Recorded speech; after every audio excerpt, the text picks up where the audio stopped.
சிறகடிக்க ஆசை சீரியல்ல அடுத்த வாரத்துக்கான எபிசோட்ல மனோஜ் இருந்துட்டு ரோகிணியோட சேர்ந்து கல்யாணத்தில் எடுத்துக்கிட்டு அந்த ஃபோட்டோஸ் எல்லாத்தையும் பார்த்தீங்கன்னா கிழிச்சு போட்டுடுறாங்க.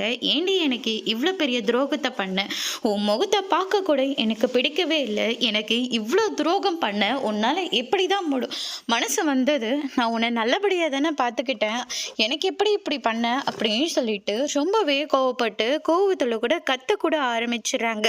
மனோஜ் நடந்துக்கிறதெல்லாம் பார்த்த உடனே வீட்டில் இருக்கிற எல்லாருமே ரொம்பவே அதிர்ச்சி ஆகுறாங்க.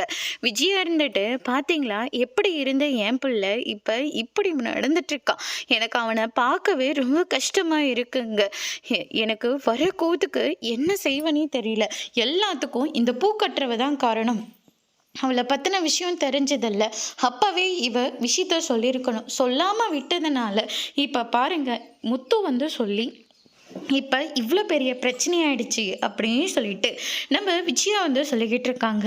மீனா இருந்துட்டு இப்படியெல்லாம் நடக்கக்கூடாது தான் மாமா நான் எதிர்பார்த்தேன், ஆனால் இப்படியெல்லாம் நடக்கும்னு தெரிஞ்சிருந்தா கண்டிப்பாக நானே விஷயத்தை எப்போவோ சொல்லியிருப்பேன், ஆனால் ரோகிணியை நான் மனோஜ் மனசை மாத்துறேன்னு சொல்லிட்டு இந்த நிலைமைக்கு கொண்டு விட்டுட்டாங்க.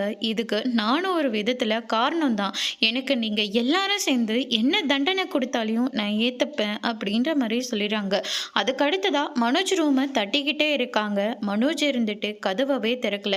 என்னடா சத்தத்தையும் காணும்னு சொல்லிட்டு எல்லாருமே ரொம்பவே பயந்து போறாங்க. அதோட முடிச்சிருக்காங்க.